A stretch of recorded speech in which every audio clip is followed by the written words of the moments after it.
If I had my way, everything would be so nice. This world would be like Paris. No, it would be a paradise. No one would ever have to say, I'm going to get my wish someday. All one would have to do is say, this is my order, if you may. Welcome to another episode of The School Without Walls. I'm Anthony O'Hobbs, host and founder of this educational program. We are also online for those who have that service throughout the world. You simply go to uapb.edu and stroll down to the Pine Bluff UAPB TV, and then you will stroll down to the School Without Walls. I'm proud to have as my guest today Dr. Calvin Johnson, Interim Chancellor at the University of Arkansas at Pine Bluff. Glad to have you. I'm glad you took time out of your busy schedule to come over and be with us. Thank you, Dr. Hobbs. Thank you for inviting me to be on your program. I'm honored. Okay. What we'd like for you to do is sort of give to the community your experience in this new position, because you've never been Interim Chancellor before, right? You're right. I have not. So kind of give the community a little introduction of what you found and how you're dealing with it, and then your plans as the leader for this year.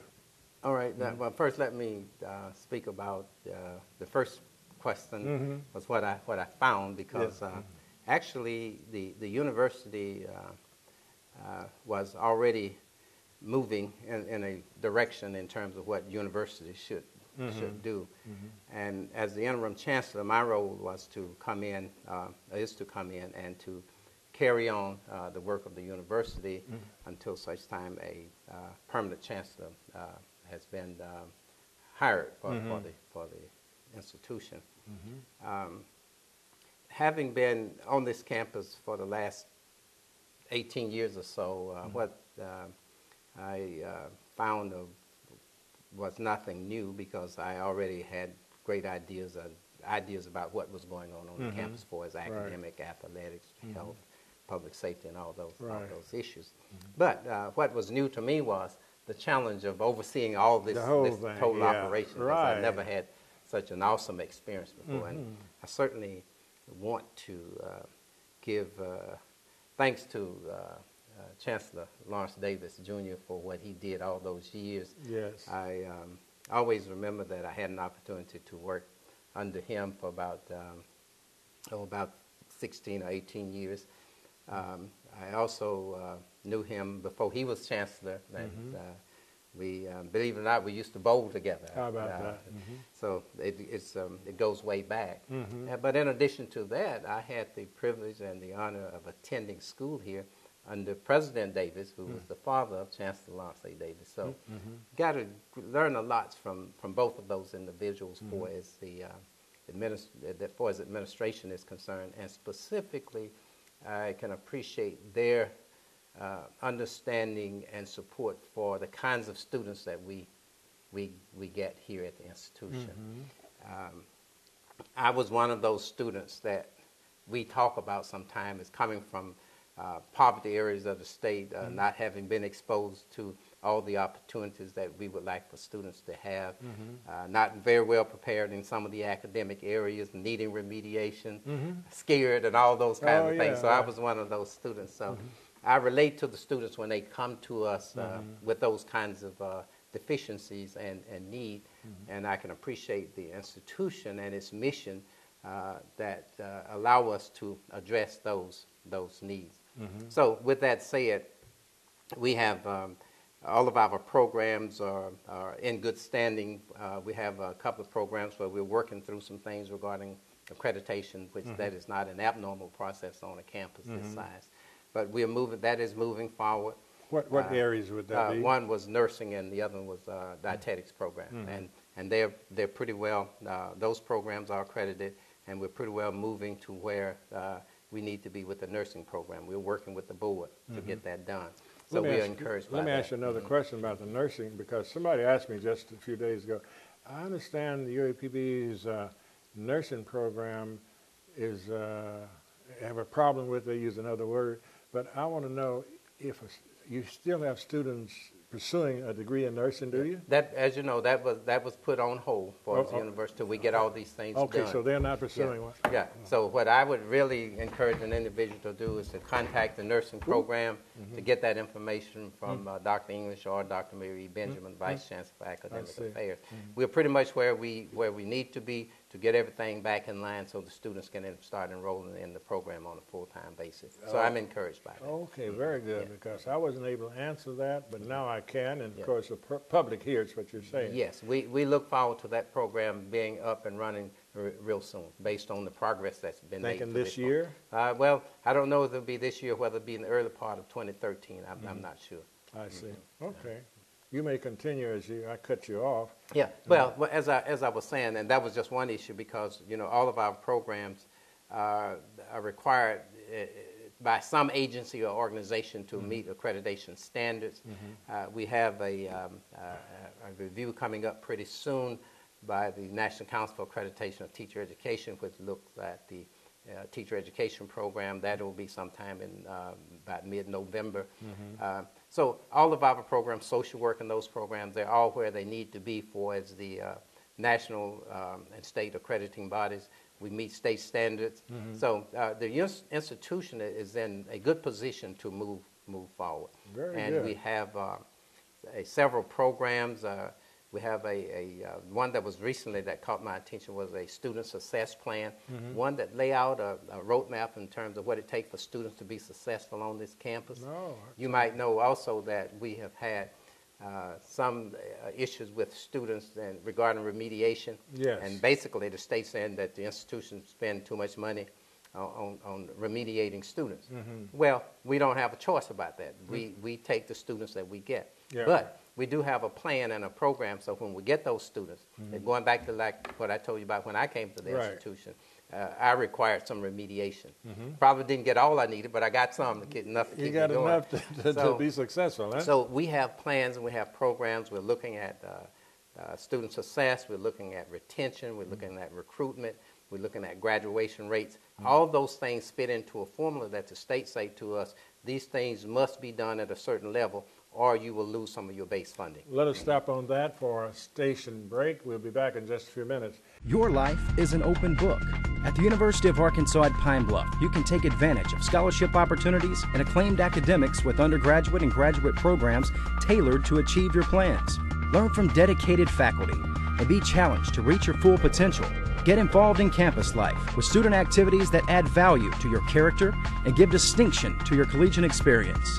Become a part of the Golden Lion story at the University of Arkansas at Pine Bluff, where you'll be proud to be.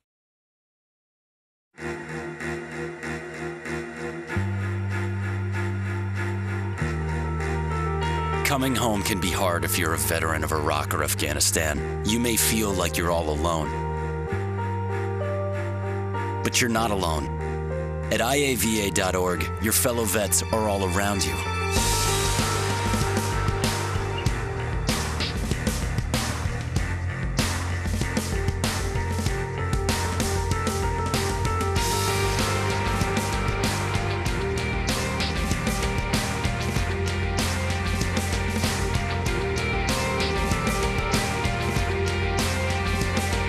Join our free online community, get the resources you need, and connect to other vets who know where you're coming from. IAVA.org. We've got your back.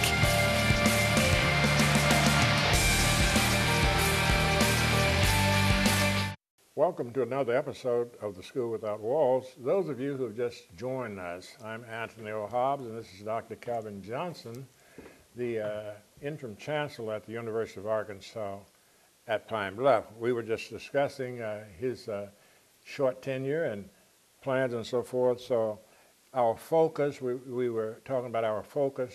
Now, what is the focus? Okay. Well, let me take you back to the beginning of this semester, where we developed a theme called Reimaging the Academy to maximize student success. Now, and that has a lot of implications. But basically what it means is that we need to re-emphasize some things, to change the image, because there's the image out there and what we do it's not running directly parallel to each other. We have many wonderful programs. We do a lot of things here on the campus. So we need to change that image about who we are and what we do. Some people seem to think that we don't focus on academics, but that's not the picture. The first purpose of students being here is to get a good education for as academics are concerned. All right. So that's what we focus on. So we want to reemphasize all of that and make sure that people understand that when they send their children here or when they attend school here, they will get a good education. And to supplement that and to follow up on that, several things that I talked about during the seminar that will not change for the next little while, and that is some things that we must focus on to make sure that we meet, first of all, we meet the expectations of those external sources that have an influence on what we do, and one is the Department of Higher Education. Okay. And the very first one is what I mentioned to you, and that has to do with the retention. We're losing. We attract a large number of students, but we lose too many of those students after the first year. They don't come back for whatever the reasons are. And we are collecting data so that we will not only guess what they are, but we will know. Yeah. Many of those students, when I talk to them and when others talk to them, they will say that they're having problems with financial aid and some of the other kinds of issues. Some are social issues and what have you. But we need to know so we can fix that. And we want to do that, and we will do that. And then the other area, and we must improve the number of students that we graduate, and we must increase that number. It's a good thing to recruit students and retain them, but they need to graduate. Right. And that is all tied into what the governors call the relationship between higher education and economic development. Businesses and industries tell us they cannot find enough applicants to fill the positions that they have. Those, when I say can't find enough, the kind that can actually fit into their job environment, that have the skills that's needed. So we must address those issues as well. So one of the things that I believe will make a difference, and that is when a student enrolled at this university, in addition to that academic preparation, that those students leave here with the understanding and knowledge that they will be employed. Okay. Parents don't want to pay, students don't want to pay, the federal government don't want to invest in students, foundations don't want to invest in students if they're not going to have a job. So one of the things that I think that make a difference, pretty simple, something that this institution did years ago and something that worked. And that is when a student come on this campus, expose that student to some kind of job or career opportunity through an internship. And let that student get hands-on experience, learn what the job is about. And most of the time, a business will hire that student back in his or her organization if that student has demonstrated those skills that they need to carry on their work. So I think that as we move forward, that we will develop more internships. Some are paid, some are unpaid. But the bottom line is we will develop those internships in all programs. That's one of my goals. For example, right here in this studio, if a student is in a certain major, let's say in mass communications, and want to be a reporter or want to learn how to do the kinds of things that Randy's doing here, why not let that student spend some time here and learn those skills? Right. And then when he or she goes down to one of the local television stations, they can look back and say, well, these are the skills that I learned actually hands-on. Talking about it in the classroom no longer gets the job done. We've got to do a better job with that. That is so true. So that is one of the major things that I want to focus on. And of course, we will continue to look at ways to improve instruction. If you look at the Academic Access Conference, that was totally focused on changing the way we teach so we can be more effective, more students can be successful in their academic areas, and most students will be retained, then most students will graduate. So to me, it's a win-win situation. It definitely is. Now, are there any particular schools here or colleges that students are more likely to be hired, like in agriculture or in business? Yes. For sure. Well, hopefully, we would like to think they all will be hired if we graduate them. But the bottom line is, if you look at those students, and I just said those with internship, if you look at the programs where that have the most extensive internship, look in the STEM areas, look at agriculture, and in the agricultural, but specifically in the agricultural science and those areas. Those are the students that are more likely to be hired. Now, let us not forget, we have a definite shortage of teachers of color. Definitely. And so we're not graduating enough of those. And if a teacher in teacher education graduate and can't get a job, it's something else wrong. It's not that the jobs are not there. Maybe they were not mobile. Maybe they want to just stay in their hometown and not move across the county line, but the jobs are out there. So those areas are more than likely to have jobs at hand when they graduate. What can we do to get more young people to go into education? A lot of them just don't know. Well, a lot of them don't know, and then there's a lot of hearsay information out there about the requirements, and they're right, it is more difficult to get into teacher education because you got to demonstrate a certain level of knowledge before you can get into the program. Then you got to demonstrate another level of knowledge through testing before you can get out of the program. And once you've been in the program for the first 3 years, you got to demonstrate those skills out there on the job. So that is sort of frightening students away sometimes. And then if you just look at the school environment, the school environment is what we read in the newspapers right here in Pine Bluff about our schools, then that's enough to turn some students away from the profession of teaching. Yes. So we need to change that. And we need to provide more respect to teachers and for teachers and those that are in education, and let them know that what they do is important. Very important. Regardless of the success that people have, it started out in somebody's classroom. So I think those are some of the things that we need to do. We need to reimage teaching in terms of the general concepts about teaching. The pay is not as good as they would like to have, but it's lots better than it used to be. Definitely. It's actually better. Yes. Let's stop on that note, and we'll be back in just a few minutes. I look up to a lot of the older heads, you know, the innovators, the heads of the art movements of the past. They kept it really edgy, and like a lot of the Latin American muralists and Latin American artists, and their styles were very unique and new to their time. You know, somewhat controversial, but that's who I look up to mainly.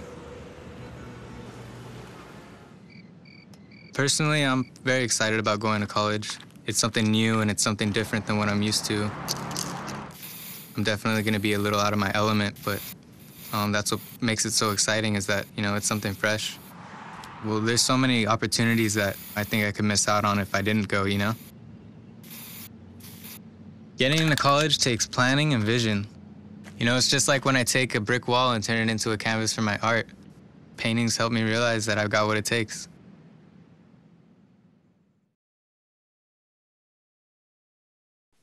I took a trip to Elkhart, Indiana today. Elkhart's a place that has lost jobs faster than anywhere else in America. In 1 year, the unemployment rate went from 4.7% to 15.3%. Companies that have sustained this community for years are shedding jobs at an alarming speed. And the people who've lost them have no idea what to do or who to turn to. They can't pay their bills, and they've stopped spending money. And because they've stopped spending money, more businesses have been forced to lay off more workers. In fact, local TV stations have started running public service announcements that tell people where to find food banks, even as the food banks don't have enough to meet the demand. As we speak, similar scenes are playing out in cities and towns across America. Those of you who have just joined us, I'm Anthony Hobbs, host of this educational program called The School Without Walls. My guest is Dr. Calvin Johnson, the interim chair at the University of Arkansas at Pine Bluff. Dr.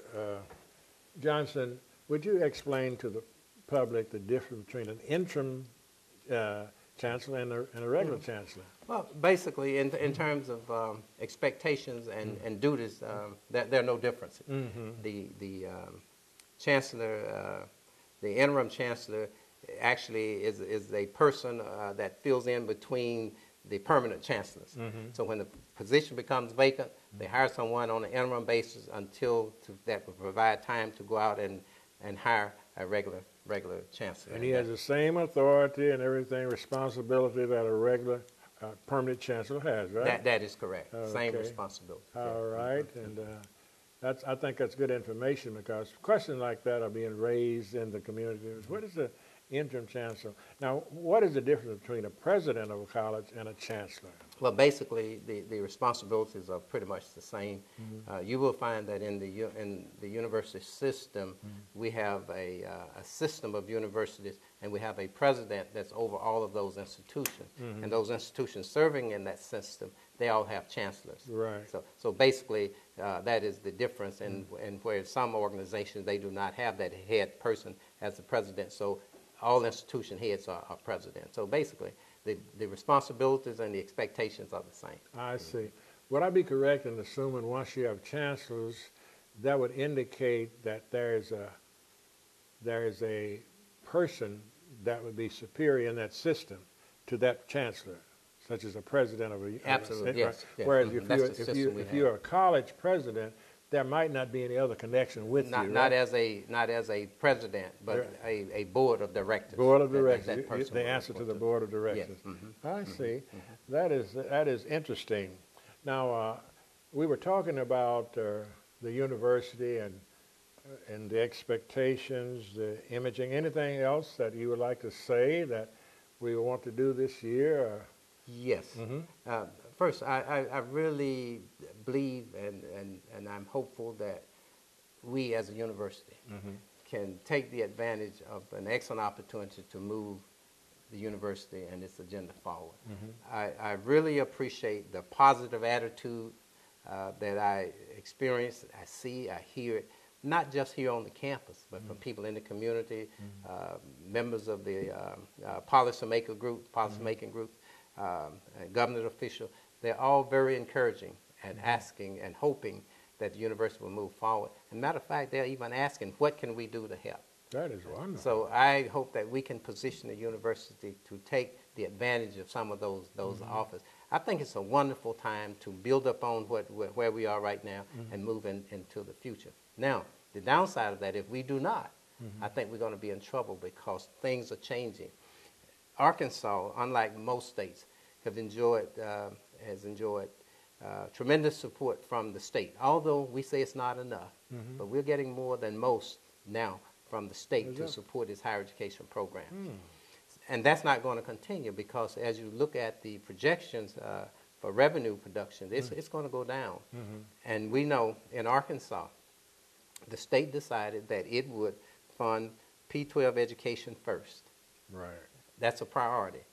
So if there are only $10 in the coffer, P-12 education need funding, it will come out of there first. And what's left will go to the other state agencies. So we need to understand that this is an opportunity that don't come around too often.